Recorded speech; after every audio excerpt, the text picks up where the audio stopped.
بسم اللہ الرحمن الرحیم۔ السلام علیکم ورحمۃ اللہ وبرکاتہ۔ پیارے دوستو،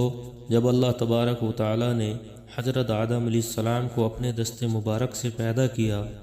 اور پھر حضرت آدم علیہ السلام کو پیدا کرنے کے بعد جنت میں داخل فرما دیا،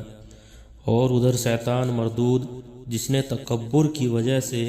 حضرت آدم علیہ السلام کو سجدہ نہ کیا، تو اس کو اللہ تبارک و تعالیٰ نے ہمیشہ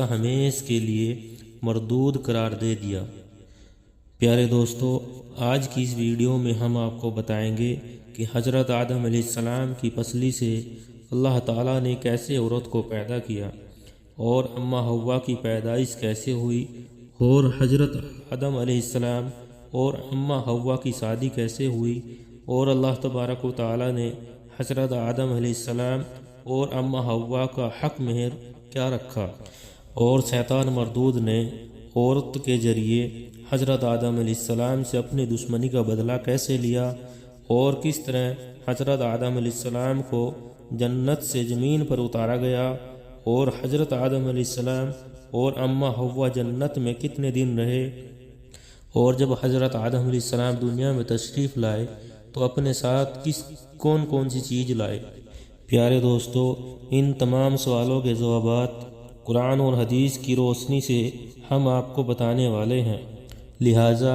آپ سب سے درخواست ہے کہ آپ ہماری ویڈیو میں آخر تک بنے رہیں۔ اور دوستو، اگر آپ ہمارے چینل پر نئے ہیں تو برائے مہربانی چینل کو سبسکرائب کر لیں اور ویڈیو کو لائک کر کے شیئر ضرور کریں۔ پیارے دوستو، تخلیق آدم کے بعد جب حضرت آدم علیہ السلام جنت میں تشریف لائے تو جنت میں اللہ تبارک و تعالیٰ کی تمام نعمتیں موجود تھیں، لیکن سب نعمتوں کے بعد بھی حضرت آدم علیہ السلام تنہائی محسوس کرنے لگے اور اداس رہنے لگے۔ تب اللہ تبارک و تعالیٰ نے حضرت آدم علیہ السلام کی اداسی کو دور کرنے کے لیے حضرت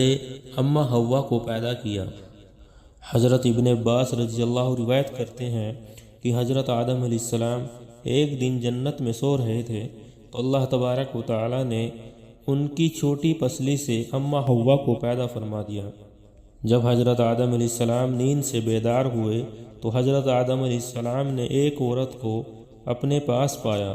جو کہ اس سے ملتی جلتی مخلوق تھی۔ دوستو، روایت میں آیا ہے کہ جب آدم علیہ السلام نے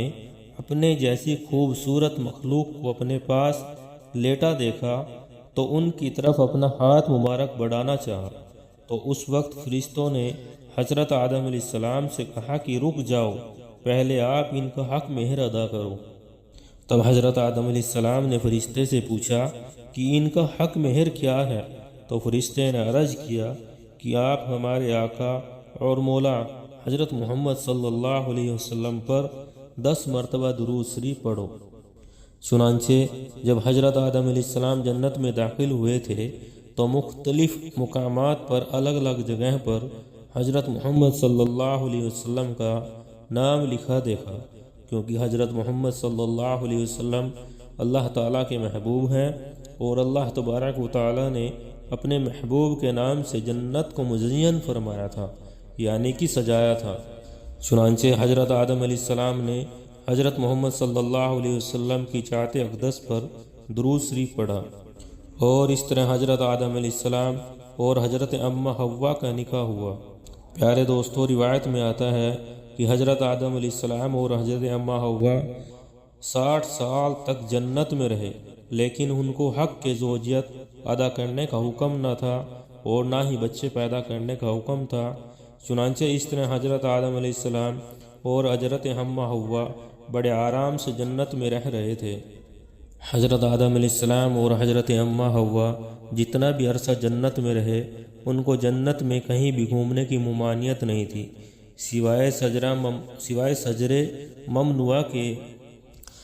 دوستو، جنت میں ایک ایسا پیڑ تھا جس کا پھل کھانے سے اللہ تبارک و تعالیٰ نے منع فرمایا تھا۔ جیسے ہی اللہ تبارک و تعالیٰ نے اس شجر ممنوعہ کے پاس جانے سے منع فرمایا، اور ادھر شیطان مردود کو حضرت آدم علیہ السلام سے بدلہ لینے کا موقع مل گیا، چنانچہ شیطان مردود حضرت آدم علیہ السلام سے بدلہ لینے کے لیے طرح طرح کی کوششیں کرنے لگ گیا۔ شیطان مردود کی خواہش تھی کہ حضرت آدم علیہ السلام کی نافرمانی کرے اور سزا کے مستحق بن جائیں۔ پھر شیطان مردود نے ان دونوں کے دلوں میں وسوسے ڈالنے شروع کر دیے تاکہ ان دونوں کی شرم گاہیں جو ایک دوسرے سے پوشیدہ تھی وہ بے پردہ ہو جائیں۔ پیارے دوستو، روایت میں آیا کہ حضرت آدم علیہ السلام اور اماں حوا کا جو لباس تھا وہ جنتی لباس تھا، اور ان دونوں کے سروں پر ایک تاج بھی تھا۔ اور ایک دوسری روایت میں آیا ہے کہ حضرت آدم علیہ السلام اور حضرت اماں حوا کا لباس جنتی درختوں کے پتے تھے، جس سے ان دونوں کا سطر ایک دوسرے سے پوشیدہ تھا۔ اب شیطان مردود ہر روز ان کے دلوں میں وسوسے ڈالتا کہ وہ شجرے ممنوعہ کے درخت کے پاس جائیں اور جس پھل کو اللہ تبارک و تعالیٰ نے کھانے سے منع کیا ہے اس پھل کو کھائیں۔ چنانچہ شیطان ایک دن حضرت آدم علیہ السلام اور حضرت حوا رضی اللہ سے کہنے لگا کہ اللہ تبارک و تعالیٰ نے تم دونوں کو اس درخت کے پھل کھانے سے اس لیے منع کیا ہے کہ کہیں تم اس پھل کو کھا کر ہمیشہ ہمیشہ کے لیے زندہ رہنے والے نہ بن جاؤ۔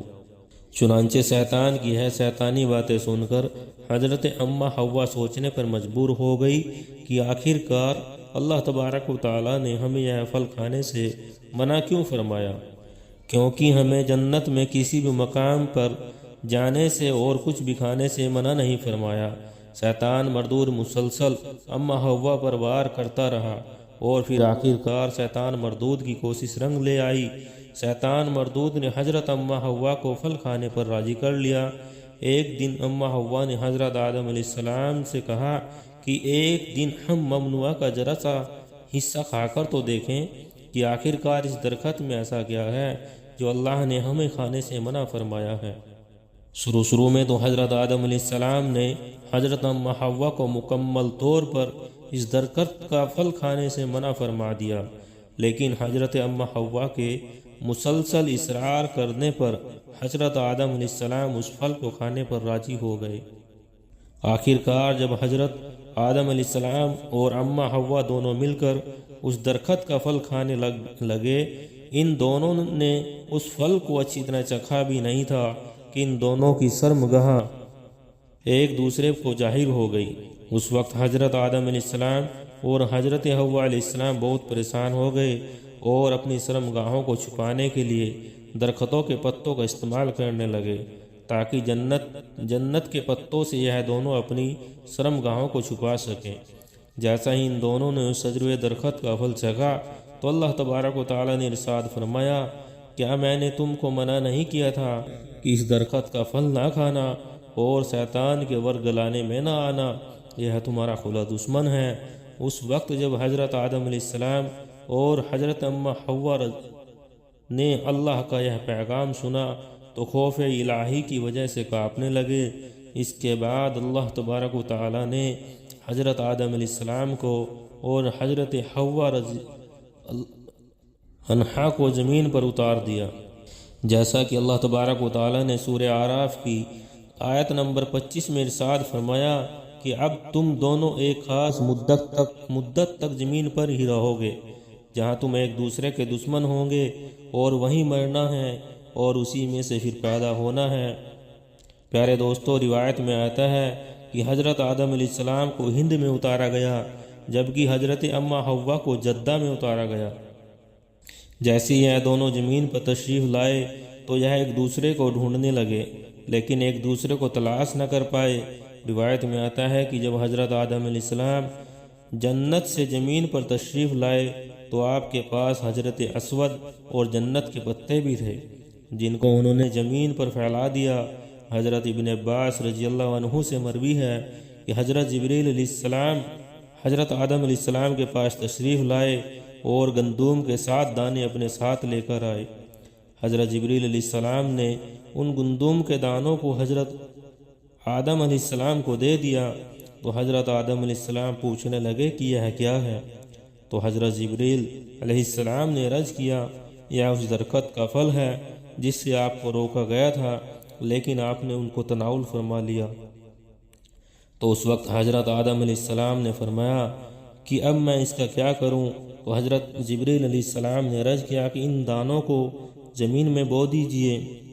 حضرت علامہ کثیر لکھتے ہیں کہ حضرت آدم علیہ السلام سے جو خطا ہوئی تھی تو حضرت آدم علیہ السلام اس خطا کی معافی کے لیے اللہ تبارک و تعالیٰ کی بارگاہ میں لمبے وقت تک روتے رہے اور اللہ تبارک و تعالیٰ سے معافی مانگتے رہے۔ ایک دن اللہ تبارک و تعالیٰ کو حضرت آدم علیہ السلام کی گریہ زاری پر رحم آیا تو اللہ تبارک و تعالیٰ نے حضرت جبریل علیہ السلام کو حضرت آدم علیہ السلام کے پاس بھیجا کہ جاؤ اور حضرت آدم علیہ السلام کو معافی کی خوشخبری دے دو۔ حضرت جبریل علیہ السلام نے آ کر حضرت آدم علیہ السلام کو اللہ تبارک و تعالیٰ کا یہ پیغام پہنچا دیا کہ اللہ نے آپ کی خطا کو معاف فرما دیا ہے۔ حضرت آدم علیہ السلام بہت زیادہ خوش ہوئے اور اللہ تبارک و تعالیٰ کی بارگاہ میں سجدہ شکر ادا کرنے لگے۔ اس کے بعد حضرت آدم علیہ السلام کو لے کر حضرت جبریل علیہ السلام مکہ میں آئے، جہاں پر حضرت آدم علیہ السلام نے کعبہ شریف کی بنیاد رکھی اور حجرت اسود کو کعبے کی دیوار میں نصب کیا۔ پھر اس کے بعد حضرت آدم علیہ السلام نے کعبے کے ارد گرد طواف فرمایا۔ جب آپ طواف سے فارغ ہو گئے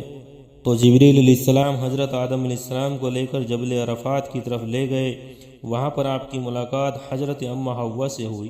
لیکن ایک لمبے وقت کی جدائی کی وجہ سے اور جسمانی بناوٹ کی تبدیلی کی وجہ سے آپ ایک دوسرے کو پہچان نہ سکے۔ پھر حضرت جبریل علیہ السلام نے ان دونوں کا تعارف کروایا۔ اس وقت آپ دونوں بہت خوش ہوئے۔ پیارے دوستو، یہی وقت تھا جب دنیا کی سب سے پہلی عورت کو حیض آیا۔ پھر اس کے بعد اللہ کے حکم سے حضرت آدم علیہ السلام اور حضرت حوا کی کثیر اولاد ہوئی۔ پیارے دوستو، اس طرح شیطان مردود نے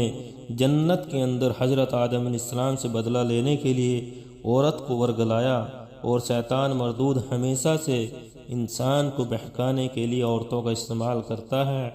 جیسا کہ اللہ تبارک و تعالیٰ نے قرآن پاک میں ارشاد فرمایا کہ بے شک عورتیں شیطان کی رسیاں ہیں۔ اللہ تبارک و تعالیٰ سے دعا ہے کہ اللہ تبارک و تعالیٰ شیطان مردود کے سر سے ہمیں بچائے اور ہمیشہ نیک لوگوں کے راستے پر چلنے کی توفیق عطا فرمائے، اور اپنے پیارے حبیب حضرت محمد صلی اللہ علیہ وسلم کی محبت کے اندر جینا مرنا نصیب فرمائے۔ آمین۔